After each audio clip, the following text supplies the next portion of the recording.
दिव्यांगांना आधार मिळाला। श्री बच्चूभाऊ कडू यांच्या नेतृत्वाखाली श्री सुरेश मोकल यांच्या लढ्याला यश।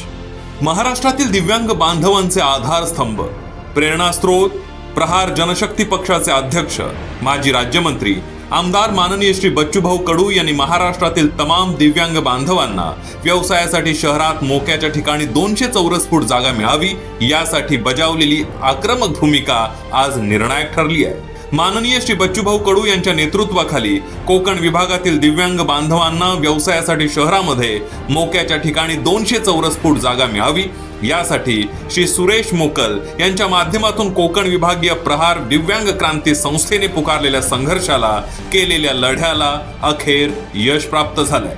दिव्यांग बांधवांना आर्थिकदृष्ट्या सक्षम आणि त्यांना उदरनिर्वाहासाठी व्यवसाय करता यावा म्हणून दिव्यांग बांधवांना 200 चौरस फूट जागेसाठीच्या मागणीला जेव्हा सर्व सरकारी यंत्रणांनी उदासीन भूमिका घेतली, केराची टोपली दाखवून कानाडोळा केला, शासन दरबारी सातत्यानं पत्रव्यवहार केला, चर्चा, स्मरणपत्र दिली, तरी परिणाम मात्र शून्यच दिसला।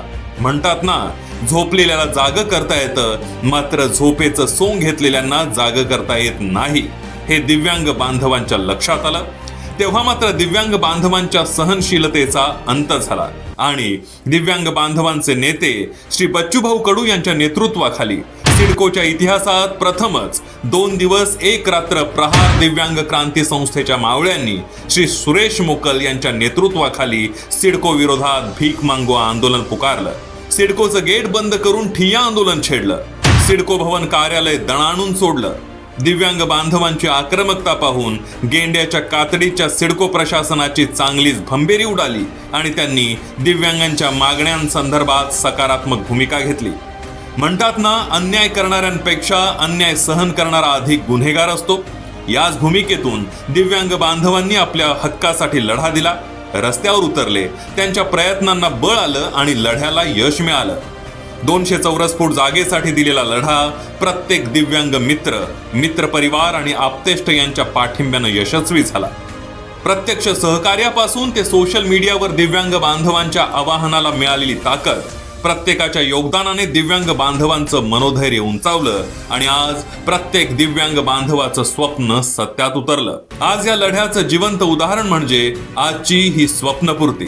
श्री सुरेश मोकल स्वतः एक दिव्यांग आहेत, मात्र ज्यांच्याकडे एक आव्हान पेलण्याची प्रबळ इच्छाशक्ती आहे आणि त्याच जोरावर आज श्री सुरेश मोकल आदरणीय श्री बच्चूभाऊ कडू यांच्या नेतृत्वाखाली कोकण विभागीय प्रहार दिव्यांग क्रांती संस्थेच्या माध्यमातून दिव्यांग बांधवांच्या न्याय हक्कासाठी सक्रिय भूमिका बजावत आहेत। जिथे अन्यायकारक भूमिका, तिथे सुरेश मोकल यांचा लढा।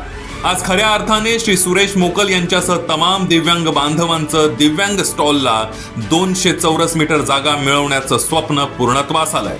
नक्कीच विश्वास वाटतो की आज नवी मुंबईमध्ये झालेली ही सुरुवात पाहता माननीय श्री बच्चूभाऊ कडू यांच्या नेतृत्वाखाली येणाऱ्या काळात संपूर्ण देशातील व महाराष्ट्रातील दिव्यांग बांधवांना याच आधारावर न्याय मिळेल।